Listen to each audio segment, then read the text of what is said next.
All right, here we go again.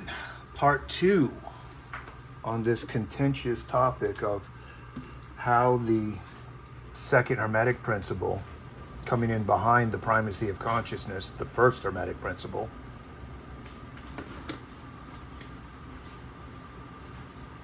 how the primacy of consciousness informs the second principle. And where I left off last time, I had set, it took 40 minutes of talking to sort of set the stage for what needs to be discussed right now. That's why I said there was going to need to be a part 2.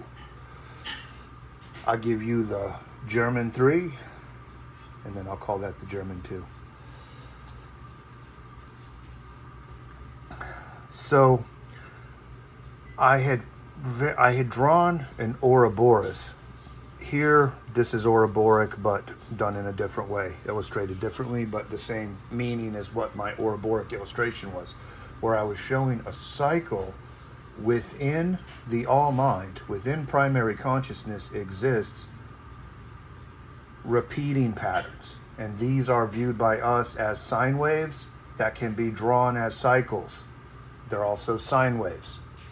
Let me illustrate that too, because we're going to come back around to that.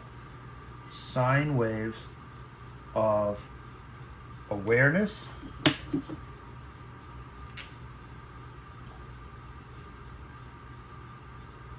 during what would be called the Golden Ages, or the Satya Yugas in the East. And sleep. Let's just be kind to it and call it sleep, instead of pure human self-ignorance, which is what it actually is. Being self-ignorant to who and what you are, where you are, what any of this is, concerning the world of experience, concerning the universe, considering life, considering mind and conscious experience. Aware in that sense versus sleeping in a type of ignorance of the reality of who you are, what you are, where you are, or what any of this is.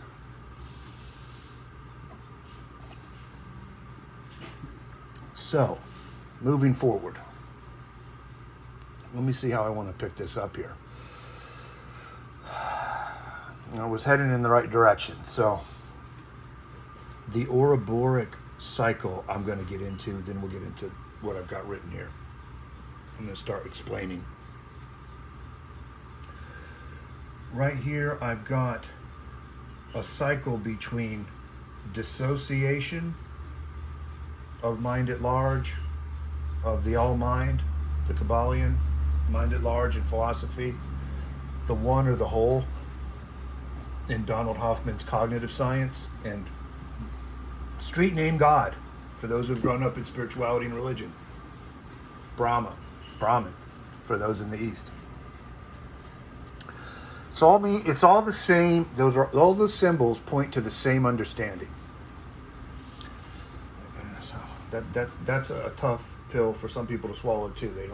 It's difficult for me to understand why people can't understand that when put that way, but there are still people that don't get it. They think that those are all different things somehow, or they mean something else, but they don't. God is consciousness. God is primary consciousness.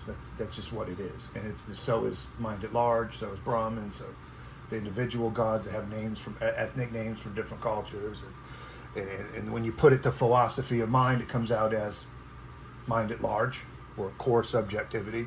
When you put it into the cognitive sciences, it's all new. So Hoffman had to make up something for it. It was the one, now it's the whole.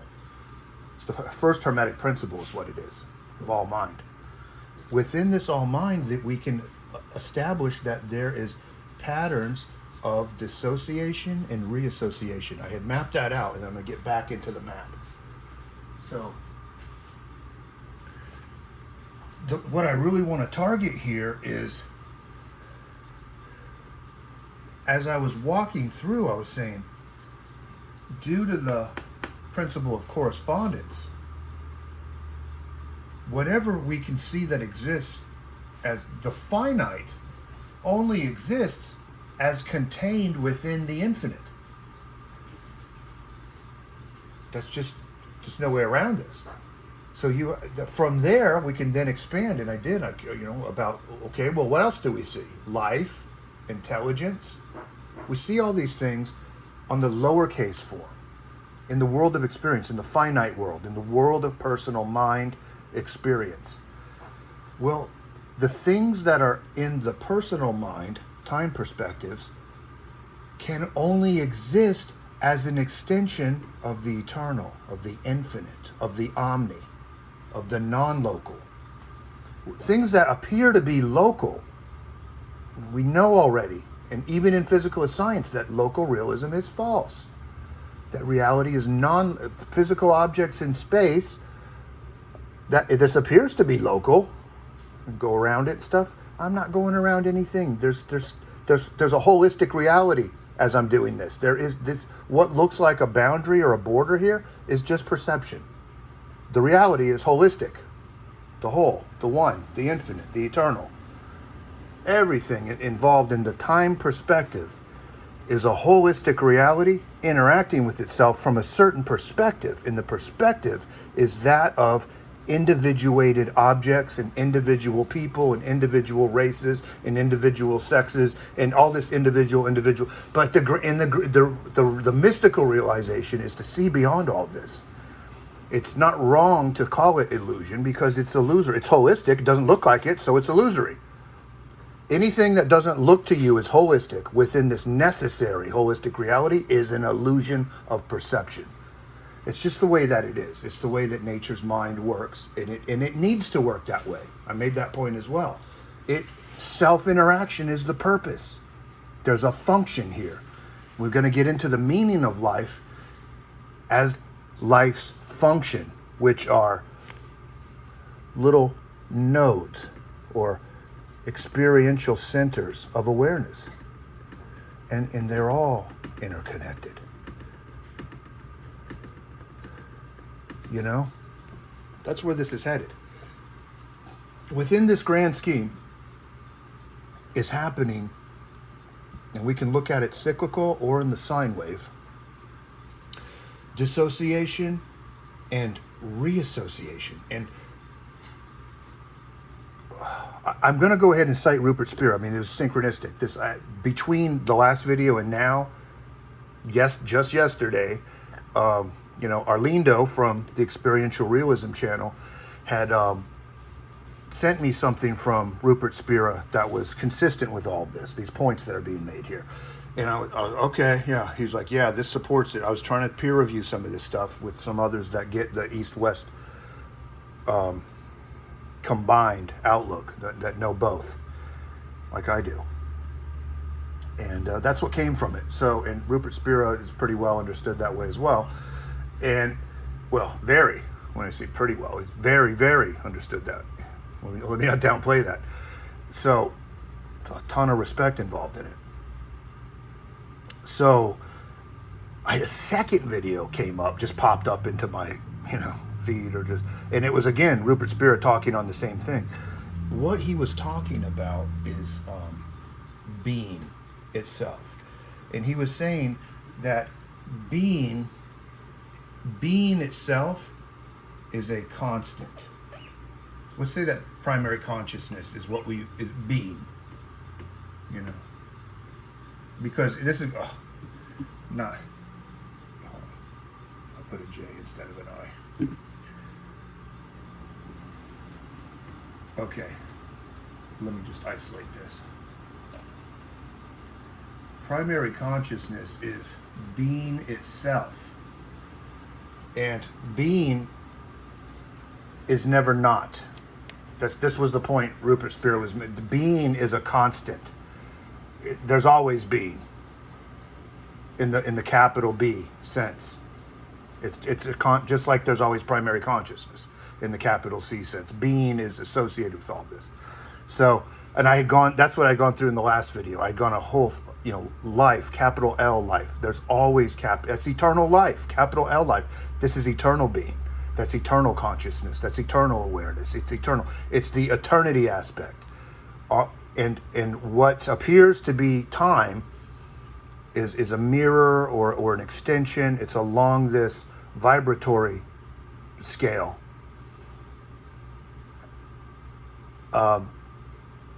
It's just the way I explained it was that it's like a reflection, it's like a mirror of the eternal, and it's for self-interaction. You know, like the eternal can self-interact. We need to bring that now and import that into this talk. When we're talking about these constants, I'm going to redline this too, because the constant of primary consciousness we can identify that there is a red line primary consciousness version of want, which is a desire. It doesn't want for nothing. It wants, and we can identify what it wants for, which is to incarnate.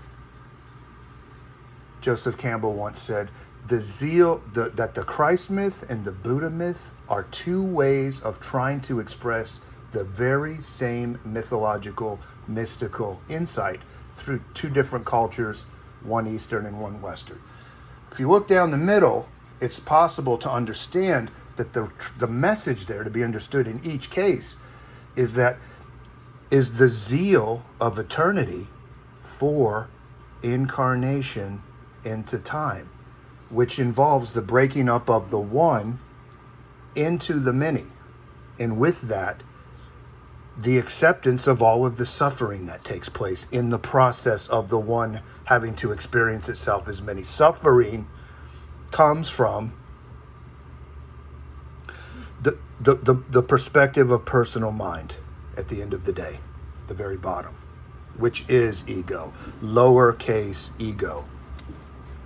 I had kind of unveiled that if there is a lowercase ego by the principle of correspondence, there will have to be a capital E ego, and it would be a different kind. You know, this is always the eternal kind is a different perspective from the time perspective. So we're seeing it one way, but it comes from somewhere. It comes from something, and that would be the greater way. So I was like, this is contentious, and it also means that it's a constant. Nobody gets out of it. You're either in the higher self form of things or the lower self form of things, but you're not free and clear of it. These are constants that are there regardless. That's what this discourse is going to extend on and keep hammering home. There is a constant to be recognized that about want and desire. The eternity wants for incarnation in time with zeal. This is why life is so unstoppable. This is why life is so persistent. It's life is an urge. It just goes and goes. We've had so many planetary resets, and life just keeps going. We see the evidence of all these resets. Life goes on, life goes on, life goes on. Because within the eternal, it has to go on. The whole purpose for a world of experience is so that the eternal can experience itself in the perception of time. There has to be worlds of experience. Can't be otherwise. That's why I would say we're finding all these evidence of past resets, and we're finding all these evidence of previous cultures that have gone down, that have reached high marks, golden ages and Satya Yugas, and then plummeted back into dissociation. Reassociation would be the way back up, followed by trends of dissociation again, followed by trends of reassociation. And this is an eternal sine wave motion in the mind of God, where God self-interacts. And in all of this self-interaction, like when we're down here in the most dissociated ages where God is asleep, this is where God doesn't know that God is God. God doesn't recognize and it's not awake to the fact that God is God. Here at the higher ages, these are the ages of spirit. The age of mind leads into the age of spirit. Treta Yuga is mind age. Satya Yuga is spirit age. We're in the electrical age, headed towards the mind age, just to give you some reference. We are talking right now, right here, looking ahead at the upcoming ascension And my purpose is to make preparations for this in this generation. That's what this is. That's why I have to say the truth. I mentioned last time, my job is to say the truth. Synchronicity and the metaphysical laws will see to it that this truth is seen by the eyes that are meant to see it. And it will, likewise, the metaphysical law of repulsion will see to it that the eyes that are not meant to see it will not. Everything happens accordingly. Everything has purpose. Everything has meaning. Nihilism is untrue or partially true, if I'm going to be kind. In the end, all has meaning.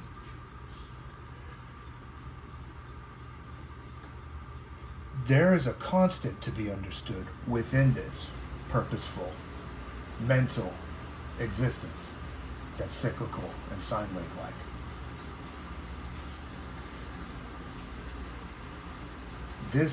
The all mind has its own type of want or desire for incarnation, which is dissociation, according to analytic idealism's model. These are dissociation processes in the mind, the universe, of God, that lead it away into the sleepy stage, into this it becomes unknowing of itself. It's dissociated. It gets that way from a desire for self-interaction,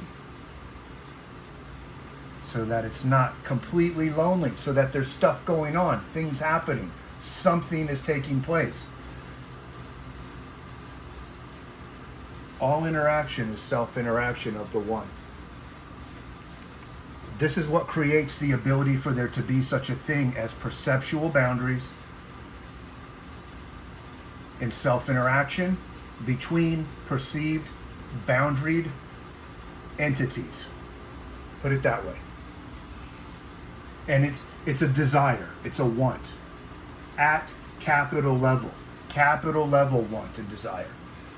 That leads, because that exists, there is such a thing as want and desire down here at the physical plane level through the Hermetic Principle of Correspondence.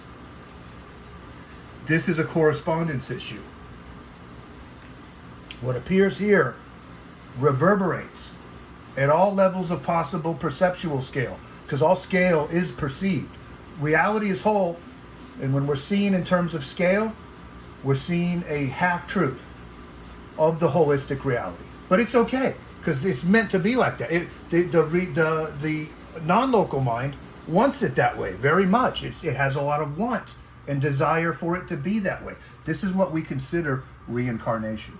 And when people talk about cycles of reincarnation and breaking them, this is going to get complicated. I'm going to keep walking this forward.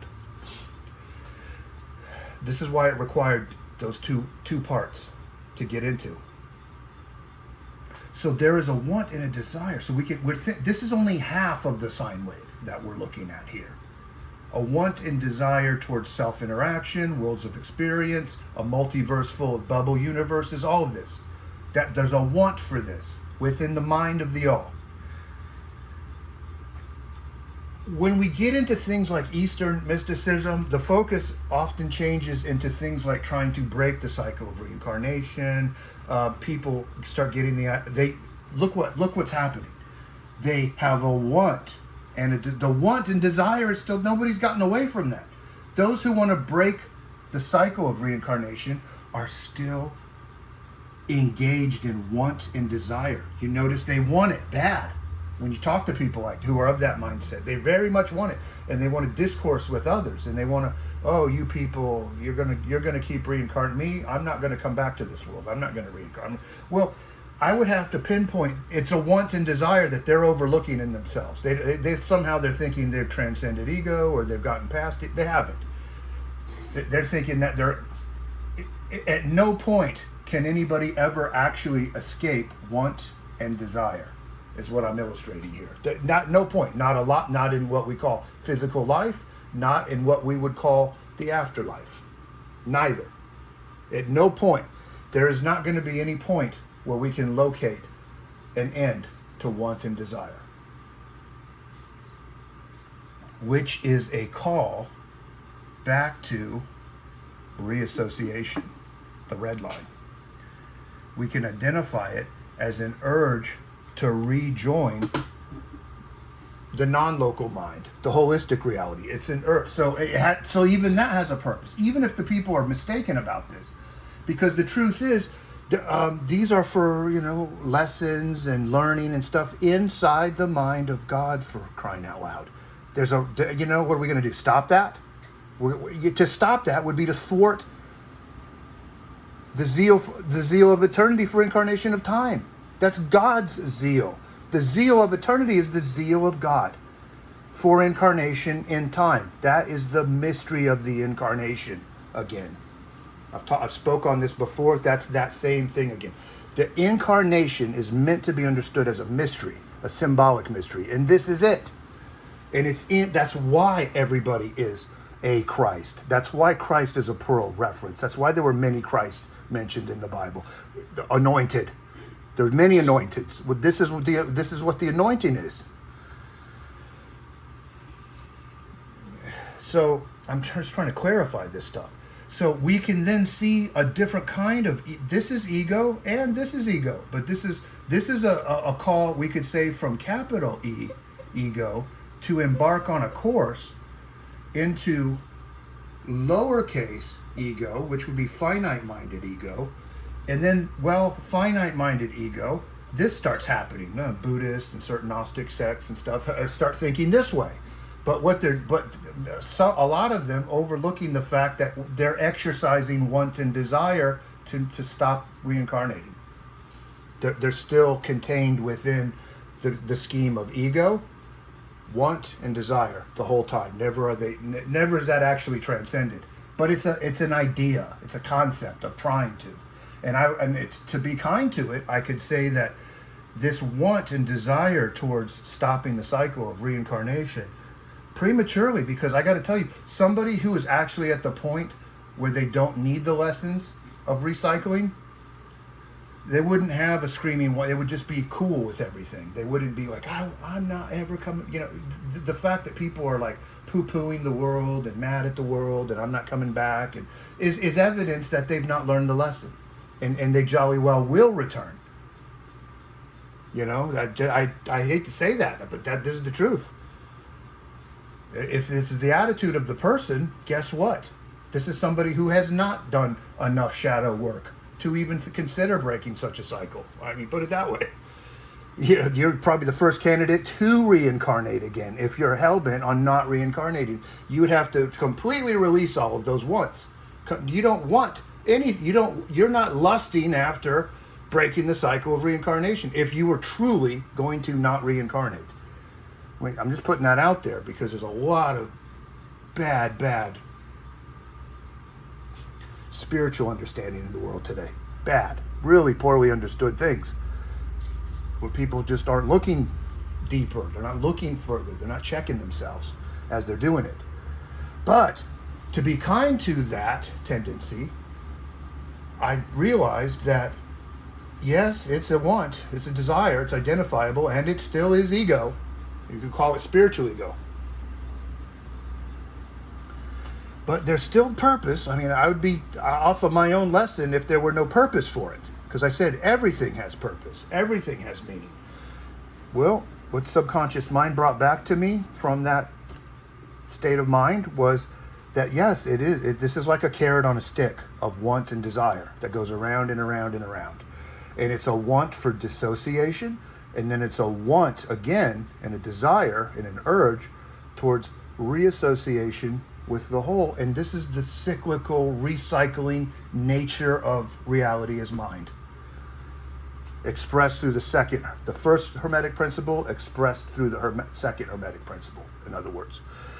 So now I'm going to get to the part that me and Arlinda were talking about. So what happens when this goes on? So then people go off and they want to become monks, or they go to a monastery and they're doing all these works to try not to come back again. Well, let's say that they let's say that somebody got to where I'm talking about and they quit wanting it.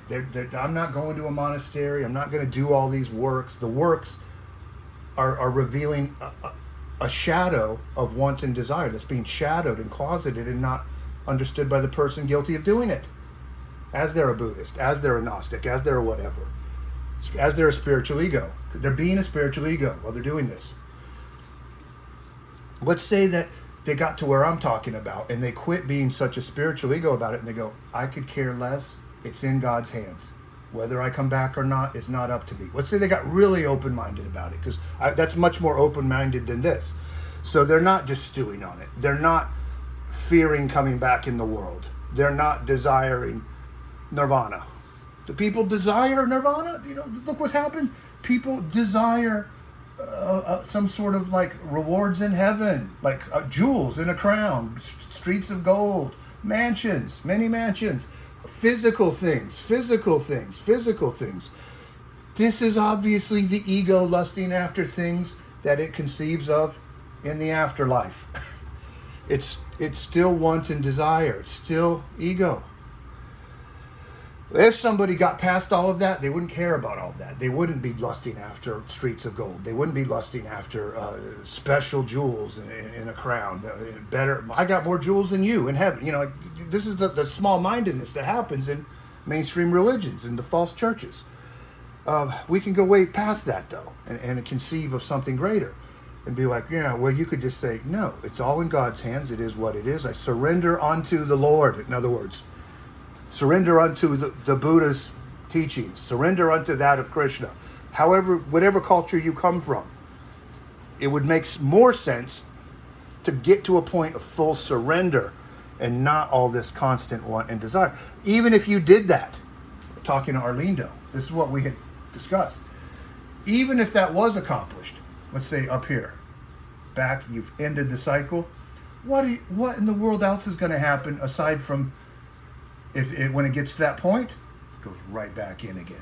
The zeal of eternity for incarnation into time, which involves the breaking up of the one into the many through dissociation processes. And with that, the acceptance of all of the suffering that takes place due to a world of experience where polarity is known without the benefit of also knowing neutrality or eternal life. The tree of knowing good and evil, and the tree of knowing eternal life. So these higher ages here, they are the garden type of situation. That's where you have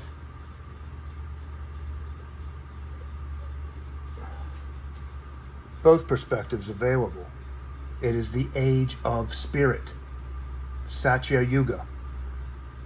That is the time in the sine wave cycles and processes of the world where God is awake to the fact that God is God through all people. This is us. That's where things are headed, according to the old models, according to the ancient models. This is preparing the way, as I've been saying. If you were to achieve that, I mean, most will not, you'd still come back into these cycles. From what can be conceived, are unbreakable, essentially. They're not, and why in the world would anybody even get the idea that they should be? I'm talking about full surrender. Surrendering to what is. Surrendering to the will, which is the want and desire of the Most High. Primary consciousness itself. The conscious substratum, which is engaged in all of the self-interaction that looks to be local. That's why this needed its own specific talk. Let me glance here at the, I've covered everything that I outlined. That want and desire above towards incarnation is why there is such a thing through correspondence, as above so below, as within so without. Want and desire in the lower case exists below here. That is the point. This isn't going to be super long, but I needed to have a dedicated video just to this point. And then I'm going to move on to the next thing. I think we're ready for getting to the third Hermetic principle. And at this point, I should just keep connecting the first to the second, the first and second to the third, and I'm going to follow suit.